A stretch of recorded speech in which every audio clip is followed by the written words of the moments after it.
हाल ही में मणिपुर इशू को लेकर यूरोपियन पार्लियामेंट ने एक बड़ी बात कही है। इन्होंने यहाँ पर यह कह दिया है कि इंडिया को जल्दी एक्शन लेना होगा ताकि मणिपुर में वायलेंस खत्म हो सके, और साथ ही साथ इंडिया को ये भी लिटरली ऑर्डर ही दिए हैं कि माइनॉरिटीज की रक्षा करिए मणिपुर में।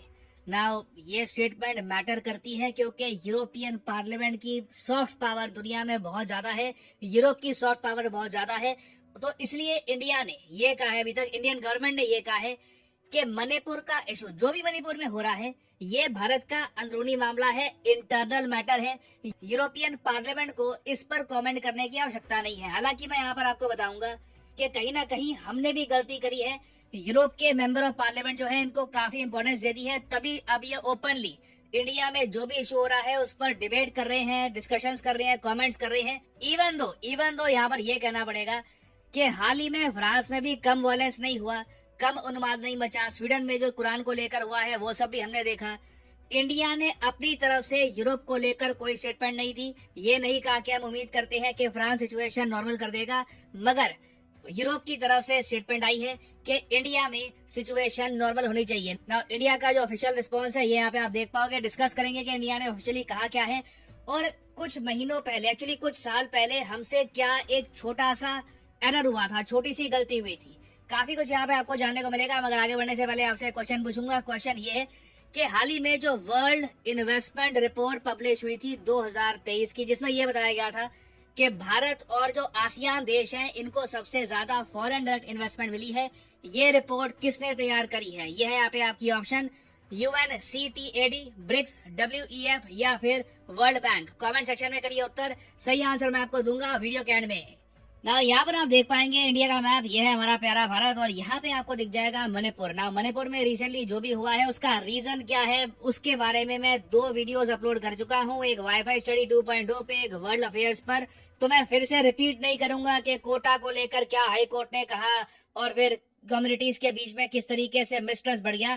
वो मैं यहाँ पे अज्यूम करके चलूंगा कि मणिपुर में वायलेंस हुआ क्यों था, वो सब वीडियोस आपने पहले देख ली होंगी। ना अभी अगर हम बात करें मणिपुर की सिचुएशन कैसी है, तो मणिपुर की पुलिस ने ये कहा है कि सिचुएशन नॉर्मलसी की तरफ बढ़ रही है। ज्यादातर एरिया नॉर्मल है, वायलेंस काफी कम हो चुका है। यहाँ पर कुछ एरिया है जहां पर अभी भी तनाव बना हुआ है। फॉर एग्जांपल पिछले 24 घंटों में मणिपुर की पुलिस ने यह भी कहा कि इन्होंने 10 बंकर डिस्ट्रॉय किए हैं, और कोशिश की जा रही है कि ओवरऑल पूरी स्टेट को नॉर्मलसी की तरफ लाया जाए। ना मणिपुर में सिंस सिचुएशन धीरे धीरे नॉर्मलसी की तरफ बढ़ रही है, फिर भी यूरोपियन यूनियन, यहाँ पे आप देख पाओगे यूरोप के जो 27 कंट्रीज हैं, सिंस इनका यूरोपियन यूनियन है तो इन लोगों ने यूरोपियन यूनियन का एक पार्लियामेंट भी बना रखा है जहां पर यूरोप के बहुत सारे कंट्री से अलग अलग रिप्रेजेंटेटिव आते हैं। कि फ्रांस से इतने मेंबर ऑफ पार्लियामेंट आएंगे, जर्मनी से, और सिंस इस पार्लियामेंट को 27 कंट्रीज की बैकिंग है, 27 important, geopolitically important, economically important countries की बैकिंग है। तो जो भी यूरोपियन पार्लियामेंट कहता है दुनिया सुनती है ये बात। यहाँ पर जो डिस्कशन होता है, जो भी यहाँ पर स्टेटमेंट दी जाती है, इट मैटर्स। तो जब इन लोगों ने ये कह दिया कि इंडिया को जल्दी से मणिपुर का वायलेंस खत्म करना होगा और जो माइनॉरिटीज है उनको प्रोटेक्ट करना होगा, तो उसके जवाब में ना इंडिया ने ये कहा है कि जो स्टेटमेंट आई है यूरोपियन यूनियन के पार्लियामेंट की, ये दिखाता है कि आज भी इनका कॉलोनियल माइंडसेट है। ये स्टेटमेंट इंडिया की बहुत हार्ड है, क्योंकि ज्यादातर जो कंट्रीज आप देखोगे यहाँ पर एक टाइम पर कॉलोनिस्ट थे। UK of course European union का मेंबर नहीं है, मगर यूके के अलावा भी आप देखो तो फ्रांस की कॉलोनीज थी, उसके अलावा नेदरलैंड्स, जर्मनी, स्पेन की कॉलोनीज थी, पुर्तगाल ने आपको याद होगा गोवा कब्जा लिया था। तो इंडिया ने यह कहा है कि ये सारे देश एक टाइम पर कॉलोनिस्ट थे, और आज भी इनकी मानसिकता यही है कि दुनिया इनकी कॉलोनी है, ये बताएंगे क्या करना है क्या नहीं करना। और यहाँ पे आप देख पाओगे ये है इंडिया की official statement, we have seen European Union held a discussion on the developments of Manipur and adopted a so called urgency resolution. अब वैसे थोड़ा मैं ये भी ऐड कर दूं, कई लोग ये पूछते हैं कि यूरोपियन पार्लियामेंट है कहाँ पर। देखिए ये 3 लोकेशंस में आपको मिलेगा, इनकी टोटल 27 बिल्डिंग्स हैं। मेन बिल्डिंग कहते हैं कि वैसे फ्रांस में है, मगर कुछ इनके ऑफिसेस आपको ब्रसल्स में मिलेंगे, बेल्जियम में, और उसके अलावा लक्समबर्ग में भी इनके कई ऑफिसेज हैं। तो ये तीनों कंट्री में इनका जो यूरोपियन पार्लियामेंट है ये फैला हुआ है। तो यहाँ पर बिल्कुल इन्होंने डिस्कशन किया मणिपुर के इशू को लेकर, फिर वोटिंग करके एक रेजोल्यूशन पास किया कि अर्जेंसी के साथ हम कहते हैं कि मणिपुर की सिचुएशन ठीक करो, वहां पे जो अल्पसंख्यक हैं उन पर अत्याचार नहीं होने चाहिए। तो आगे इंडिया की तरफ से स्टेटमेंट आई है कि such interference in India's internal affairs in is unacceptable and reflects a colonial mindset, जो मैंने आपको बताया। और आगे ये भी ऐड करते हैं कि Indian authorities at all levels, her level पर, including judiciary, are seized of the situation in Manipur and are taking steps to maintain peace and harmony, law and order। हमारे यहाँ जो तंत्र है, जो जुडिशरी है, सरकार हर तरफ से कोशिश कर रही है कि मणिपुर में सिचुएशन वापस नॉर्मलाइज हो जाए, लॉ एंड ऑर्डर वापस वहाँ पे कायम हो। और फाइनली इंडिया ने ये सही जवाब दिया है जो पहले ही हमको कहना चाहिए था।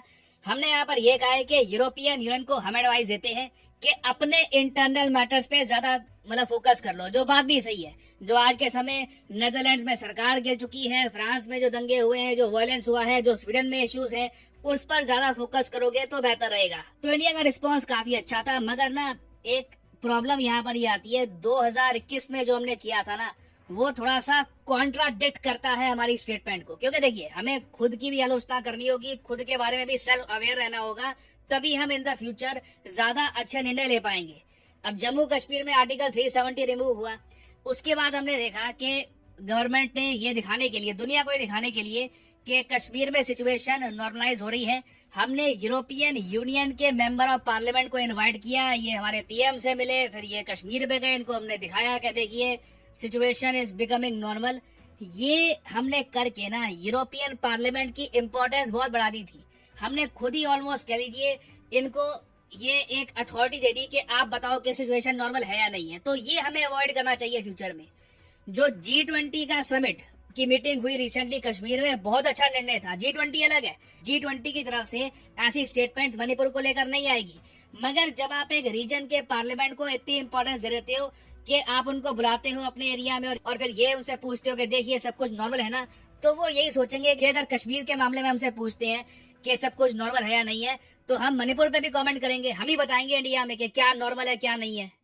नाउ फाइनली यहाँ पे मैं जानना चाहूंगा आपका ओपिनियन कि क्या यूरोपियन पार्लियामेंट को हमें इतनी इंपॉर्टेंस देनी चाहिए या नहीं। मैं जनरली जानना चाहूंगा। हो सकता है कि आप में से कुछ लोग कहे कि जी यहाँ पर कई कंट्रीज हैं, वहाँ पे डेमोक्रेसी बड़ी अच्छी प्रैक्टिस करते हैं, ह्यूमन राइट्स के बड़े अच्छे स्टैंडर्ड्स हैं, तो इनसे पूछने में कोई खराब बात भी नहीं है। तो आपके ओपिनियन हो सकते हैं, आपका ओपिनियन फॉर या अगेंस्ट हो सकता है।